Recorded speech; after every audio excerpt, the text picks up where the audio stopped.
எல்லாருக்கும் வணக்கங்க. எதிர்பார்ப்புகள் அப்படின்றது எல்லாருக்கும் எல்லா நேரத்துலையும் இருக்குதானுங்க செய்யுது. இந்த மாதத்துலையாவது நம்மளுடைய கஷ்ட நஷ்டங்கள் நீங்கிடாதா? பொருளாதாரத்தில் இருக்கிற பிரச்சனை சரியாயிடாதா? திருமணத்தில் இருக்கிற தடை நீங்கிடாதா? திருமணமாகி குழந்த பாக்கியம் இல்லாமல் இருக்குதே, குழந்த பாக்கியத்தில் இருக்கிற தடைகள் நீங்கிடாதா? இந்த மாதிரி ஒவ்வொருத்தருக்கும் ஒவ்வொரு விதமான எதிர்பார்ப்புகள் இருக்க தான் செய்யுது. இந்த பிரபஞ்சம் எல்லாருக்கும் எல்லா நேரத்துலையும் சாதகமான பலனை தர்றதில்லைங்க. ஒவ்வொருத்தருக்கும் ஒவ்வொரு தருணத்தில் தான் சாதகமான பலனை தருது.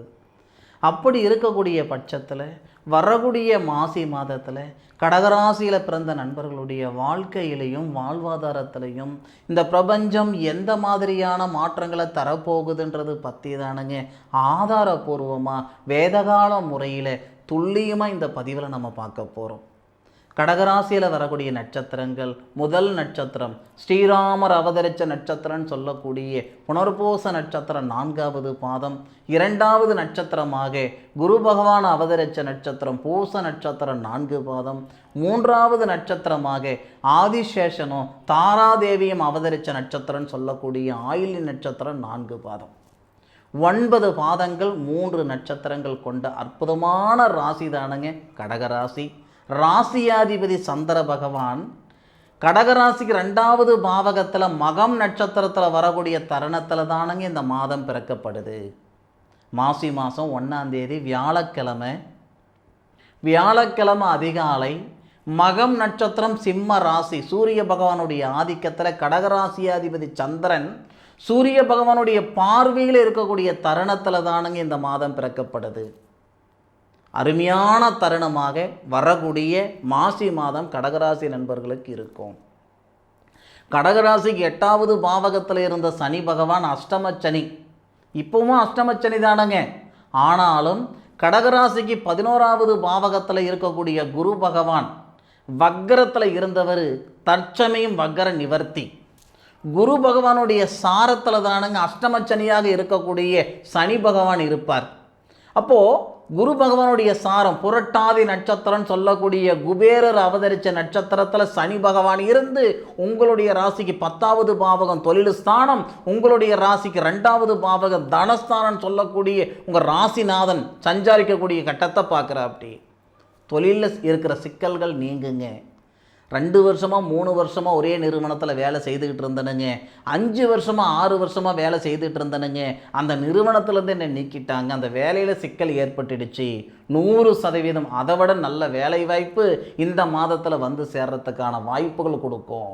பார்த்த இடத்துல காசு பணமாக இருந்ததுங்க, இந்த நேரத்தில் எதை சாப்பிட்டா என் பித்தம் தெளிகின்ற அளவுக்கு நான் இருந்துக்கிட்டு இருக்கிறேனுங்க. பொருளாதார ரீதியாக இருக்கிற சங்கடங்கள் சரியாகிறதுக்கான பாதையை அந்த பிரபஞ்சம் உருவாக்கி கொடுக்கும்.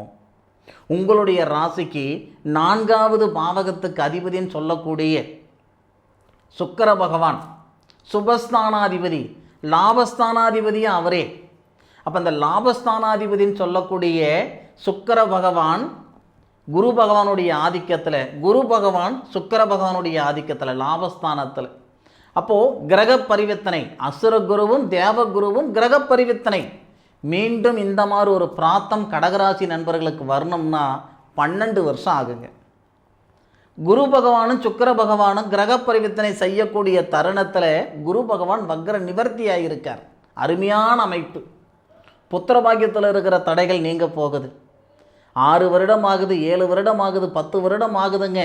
திருமணம் ஆயிட்டு குழந்தை பாக்கியம் இல்லைங்க, பார்க்காத வைத்தியம் இல்லைங்க, பண்ணாத பரிகாரம் இல்லைங்க, போகாத கோயில் குளம் இல்லைங்க, கேட்ட ஜோசியமெல்லாம் பொய்யாகி போச்சு, கும்பிட்ட சாமியெல்லாம் கல்லாகி போச்சு, செலவழித்த காசெல்லாம் செம்பாகி போச்சுன்னு சங்கடப்பட்டு இருக்கிற மன அழுத்தத்தில் இருக்கக்கூடிய கடகராசி நண்பர்களுக்கு புத்திர செல்வம் பெறுகிறதுக்கான அருமையான மாதம் வரக்கூடிய மாசி மாதம்.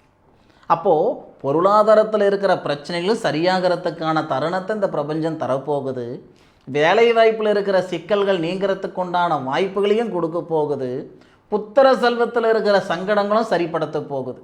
ஆக எந்தெந்த தருணத்தில் எந்த மாதிரியான பலன் வரும் அப்படின்றது தெரிஞ்சால் நல்லா இருக்கும். அப்படின்னா மாசி மாதம் 1ஆம் தேதியிலிருந்து மாசி மாதம் 7ஆம் தேதி வரை சூரிய பகவான் சொல்லக்கூடிய தனஸ்தானாதிபதி செவ்வாவுடைய சாரத்தில் வருவார். அவிட்டம் நட்சத்திரம் சொல்லக்கூடிய வசுக்கள் அவதரித்த நட்சத்திரத்தில் சூரிய பகவான்.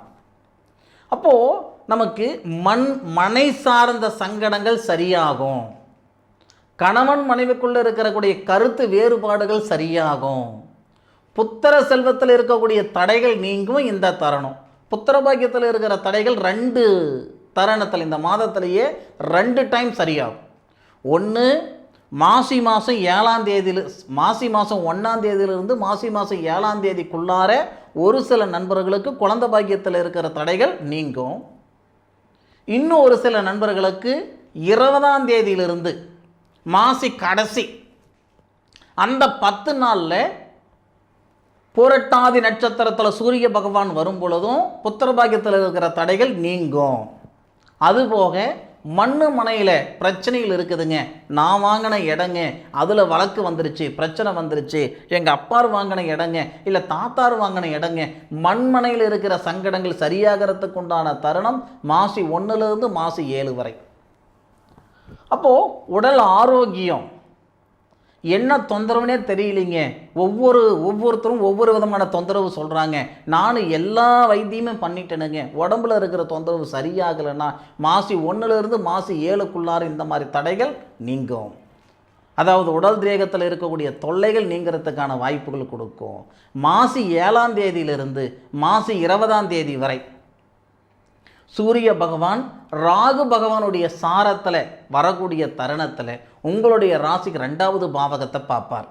இந்த தருணமானது கடன் பிரச்சனை கழுத்து பிடிக்கிற அளவுக்கு இருக்குதுங்க, எதை சாப்பிட்டா என் பித்தம் தெரிகின்ற அளவுக்கு இருந்துக்கிட்டு இருக்கிறேனுங்க, பார்த்த இடத்துல காசு பணமாக இருந்தது போய் எந்த பக்கம் 10 ரூபாய் இருக்குதுன்னு தேடுற காலத்தில் இருக்கிறேனுங்க, இருக்கிற நகனட்டை அடமான வச்சு பார்த்துக்கிட்டு இருக்கிறேனுங்க அப்படின்னா இந்த நேரத்தில் ராகு பகவானுடைய சாரன் சொல்லக்கூடிய சதயம் நட்சத்திரம், யமனீஸ்வரர் அவதரித்த நட்சத்திரத்தில் சிவன் சொல்லக்கூடிய சூரிய பகவான் வந்து உங்களுடைய ராசிக்கு 2வது பாவகத்தை பார்க்கக்கூடிய தருணத்தில் பொருளாதாரத்தில் இருக்கிற பிரச்சனைகள் சரியாகும். நீங்கள் வாங்கின பணமாக இருந்தாலும் சரி கட்டுறதுக்கான பாதையை கொடுக்கும், இல்லை நீங்கள் கொடுத்த பணமாக இருந்தாலும் சரி வந்து சேர்றதுக்கான வாய்ப்புகளை இந்த பிரபஞ்சம் கொடுக்கும்.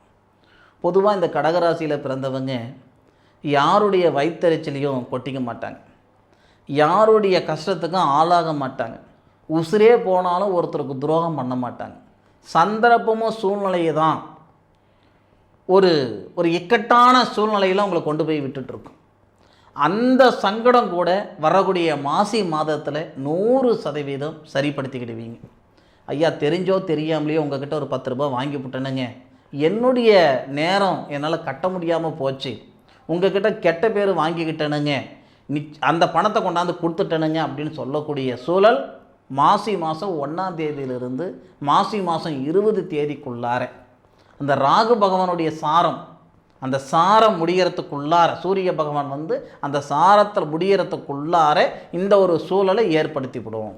அதில் மாற்று கருத்து இல்லை.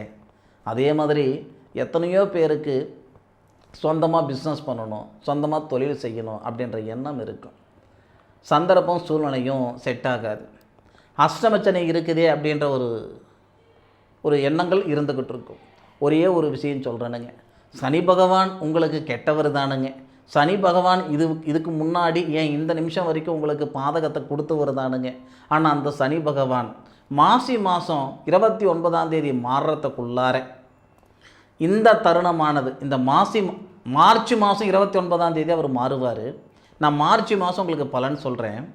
இந்த மார்ச் மாதம் முழுவதும் பங்குனி மாதம் 15ஆம் தேதி வரை கிட்டத்தட்ட மாசி மாதத்திலிருந்து மாசி மாதம் 1ஆம் தேதியிலிருந்து 45 நாள், சரியாக 45 நாள் இந்த கடகராசி நண்பர்களுக்கு மிகப்பெரிய நல்லது செய்ய போகிறார். ஏன்னா இந்த 10வது பாவகன் சொல்லக்கூடிய அந்த தொழில் ஸ்தானத்தை பார்க்கக்கூடிய சூழலில் சனி பகவான் குரு பகவானுடைய சாரத்தில் இருப்பார். புரட்டாதி நட்சத்திரம் சொல்லக்கூடிய குரு பகவானுடைய சாரத்தில். அதனால் சுய தொழில் செய்கிறதுக்கான வாய்ப்புகள் நிறைய கடகராசி நண்பர்களுக்கு இருக்க தான் செய்யுது.